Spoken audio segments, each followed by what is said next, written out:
বন্ধুরা, good evening.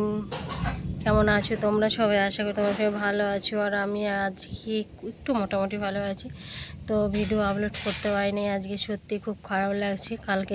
আজকে যে ভিডিওটা দেবো সেটা আমি কালকে করতেই পারিনি। তার কারণ হচ্ছে শরীরটা আমার প্রচণ্ড খারাপ লাগছিল, তাই করতে পারিনি। তো যেই টাইমে ভিডিও করব ওই টাইমে তো আরও বেশি অস্বস্তি লাগছিল শরীরটা।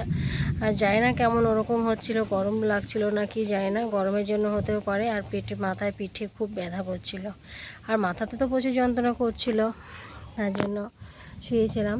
তো কি বলবো, ওই ভিডিওটা আমি দিতে পারিনি কালকে করতেই পারিনি। যে আজকে কিভাবে দেবো ভিডিওটা বলো? আর কালকে যদি করতে পারতাম তাহলে তো আজকে আপলোড হয়ে যেত।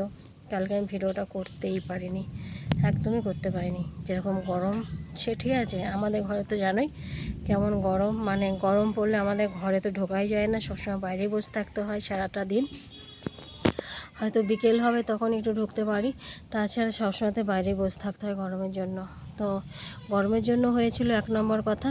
2 নম্বর কথা হচ্ছে মানে সে আমার ভাসুর এসেছিলো, তারপর ওরা সবাই এসেছিলো, ওদের জন্য সেই রান্নাবান্না করেছিলাম। তারপরে একটু প্রেশারটা একটু বেশিই ছিল বিশ্বকর্মা পুজোর আগের থেকেই। মানে আমি শ্বশুরবাড়ির থেকে আসার পর থেকে একটু কাজের চাপটা একটু বেশি ছিল। তারপরে আবার গরম ছিল, তো ওর জন্যই আমার শরীরটা, মানে একদিনে তো হয়নি এটা, বুঝেছো, একদিনে শরীর খারাপ হয় না।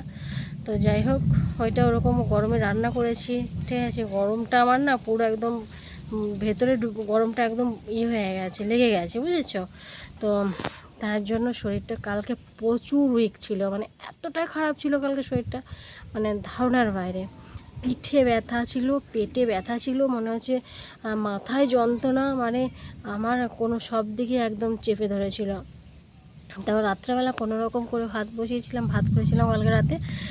তারপরে রুটি করি তো প্রতিদিন, তো কালকে করতে পারিনি শরীর খারাপের জন্য। মাও বলছে আর কিছু করতে হবে না, মা আছে, মা বলছে কিছু করতে হবে না, অল্প সেদ্ধ ভাত করি। সেই সেদ্ধ ভাত খেয়ে ঘুমিয়েছি, সারা রাতে যদি ঘুমাতে পারি। এদিকে গরম, ফ্যানের স্পিড নেই, মানে ভোল্টেজ নেই, ফ্যানের স্পিড নেই, তারপর আবার গরম, ঘুমাতে পারছি না, আলা জ্বালা। আবার তো আমাদের দাদাভাই বলেছে যে ভোরবেলায় উঠে রান্না করতে হবে, মানে কি বলবো, অনেক কথা। অত কথা বললে মানে এই কথাগুলো আমি তোমাদের কালকে অবশ্যই তোমাদের শেয়ার করব।